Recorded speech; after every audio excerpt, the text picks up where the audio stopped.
It's National Foster Care Month, and this is 1 month I am so excited about. And if you know about National Foster Care Awareness Month, our first year, one of the things I hope we can do more is not just raise awareness, but raise funds to start our project with Erica's House. This is really the first, quote, year, and it's going to be renamed. I mean, it was Project 3, Erica's House, but we're renaming it just because I think a generic name for it is a safe bet to go. So because it's National Foster Care Awareness Month, it'd be helpful if anybody has any suggestions on what we can name our program, because for 3 years we started a project and it was just it's really difficult for kids who came out of foster care to take on the work that caseworkers do, because there's a lot of great caseworkers and there's a lot of good people who we've worked with who've done that hard work for us. And you know, I sense that most people would agree we're fortunate that we met so many fantastic people through this. And I guess when I think of this program, childrenrights.org, I just initially got so excited because I realized there's hope. There's hope because there are real reforms that should be happening and have happened, thank God. But it came with a great cost. There was a lot of foster kids that were abused in programs that didn't have to be. That's the downside of it. And that's really hard because there are a lot of kids that have to be moved around and replaced in foster homes, and then hopefully someone good enough will adopt, and there will be a good match. And that's our story. It grieves me to this day that someone had to suffer unnecessarily.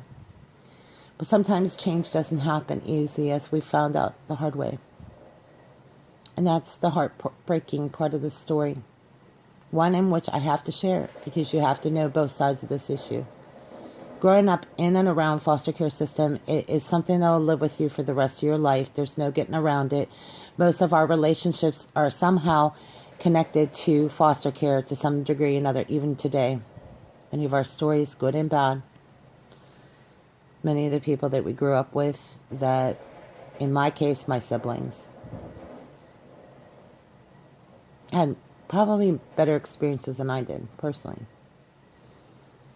And I say that because I did not have a great experience. I just didn't. My experience came with a lot of trauma, a lot of abuse, a lot of horrific reminders. Maybe because I was old enough to remember most of it. I don't know.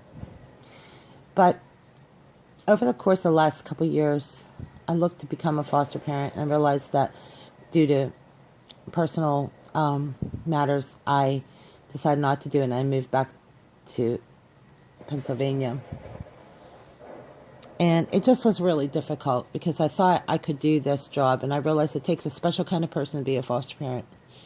It takes a special family to take in kids who are going to do the right thing. So not everybody can be a foster parent. I get it. And so do these kids from Columbus, Ohio, who shared their story. And they were the Ferguson kids in Columbus, and they were placed with a foster home, and all these kids were abused by their foster parents. And it's a story in which I wish never happened, but it does happen, and it's one of those very difficult things to wrap my head around. But if it hadn't been for the courageous acts of this 22-year-old young man, and for being outspoken and bringing awareness, I probably wouldn't even be able to do this report or speech. Because he helped me realize that even at 46 years old, there's still hope. And if it hadn't been for the outspoken, courageous words, that maybe I wouldn't be able to address this. But I think for years, many of us were looking for outside help and someone that would reach out to us and say, You kids don't need to be abused more and more. I realized that was a reoccurring problem. And if anything about the abuse cycle is that it will continue in other ways, and if it means that you survive it, because we know the life expectancy rate for somebody who's been through the foster care system is a very low life expectancy rate. And that breaks my heart. So the courageous words that everyone out there,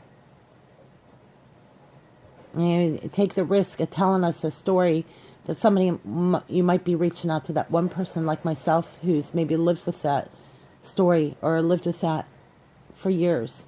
I saw how some foster parents interact with some kids, and so I saw it firsthand. So I always kept my mouth shut. I didn't say anything.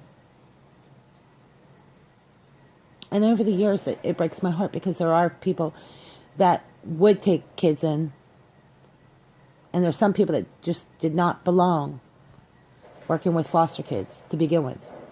And then there's some people who've shown more love, more grace, and took us in, and thank God for them.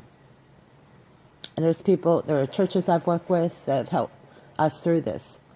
So when I look at this website, I was so ecstatic, because I know y'all cracked the code here. You broke through to me. You broke through to a lot of us who were desperate and needed to know there's somebody out there that cares about those kids, whether you were a foster kid then or you're a foster kid now, that it's not your fault. You didn't cause the abuse. You didn't cause your parent to be a drug abuser. And you're not responsible. And your needs do matter. And Christmas is a great time of year to start there, And holidays are important to kids. And having a family, a safe place to go and call home, it matters. It matters to most people. And it's no different for you, and it's no different for me. Going home to a safe place and not being afraid to wake up to that kind of nightmare of drugs and alcohol and abuse. So yeah, kids are always looking for a safe place to go.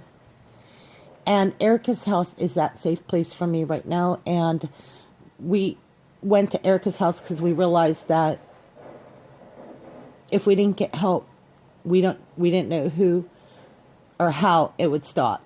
And luckily, in the course of this, I realized that even while it was years later and I had not been in foster care, I was still living with the scars of abuse, and I still needed help, and I still needed support, and I still needed a friend, and I still needed a parent. Because one thing that most people don't talk about is that what happens to those kids after they leave the foster care system. Where's their family? They don't have a family anyway. And a lot of times what happens is once the courts, once you're emancipated and once you are no longer a ward of the court, what happens to these kids? They don't have a family. They still don't have a family. It doesn't solve the bigger problem. And a lot of people, I think, put a lot of unfair expectations on these kids like myself. They think that we just go about living life like nothing happened, but that's just simply doesn't help. It's not really how it works. A lot of what happens to these kids is they end up, God knows where they end up. And a lot of times what happens is they go back to their birth family, and their birth family just abuses them anyway. So what happens after 18? So that's what it makes foster care awareness not just an issue for kids, but it's an ongoing issue for people who are alumni, who spend their lives seeking and trying to better understand what it is to have a safe home again, what it is to feel safe again. And we all need to feel safe, but especially a kid that's been abandoned and neglected. There's something that just doesn't go away. It's something I've lived with, and many people like myself have lived with since we were kids, is that the feeling of wanting to feel safe again, knowing that somebody is going to be out there, help us through it. Because, as an adult, we still want and desire the right nurturing, the right people around us. And if you don't get that nurturing somewhere, kids and adults alike are going to seek it. And we always see how it ends up, and we always see the patterns of abuse. So there's obvious reasons why supporting each other means something. It matters, and it doesn't. As you get healthier and as you grow up and you realize that you can recover and you can get You can learn to cope better, and it matters to feel safe again. That's something you long for and you desire for you. Once you feel safe again, you realize, I desire this and this is what I want.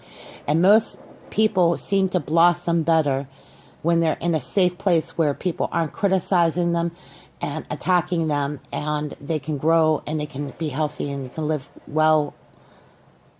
They can live better lives again. And the problem is there's a lot of people that won't allow some people to live that way, and that's unfortunate. That's why I'm encouraged that childrights.org exists. I'm encouraged. This was really encouraging. And I'm very grateful. Very, very grateful. Thank God you guys exist. Thank God there are detectives. There's still people that care about what happens to kids in foster care and afterwards. So that brings me to the point, and as I close, I thank God that many people continue to encourage us to work hard and study, and I know there are programs that reach out to children that are being abused, and thank God for those prevention programs, because many kids' lives have been saved as a result, and because of the courageous acts, because people report these cases, and once they follow up and these kids are finally out of danger, you find out that these kids are worth something, and you find out their stories are courageous and heroic, and a lot of them are very much heroes. I thank God. I thank God. I thank God for the courageous people around me, and that makes a difference. It's so incredible how it's touched my life personally to be around people that really are courageous. And thankfully, I meet a lot of people in the process that have related to me stories, or share some really wonderful stories, that I thank God. Because if it wasn't for those heroic detectives, if it hadn't been for the heroic acts of everyday people, some of these kids would not be with us today. And because they are brave enough to tell their story, there's hope. Thank you for listening.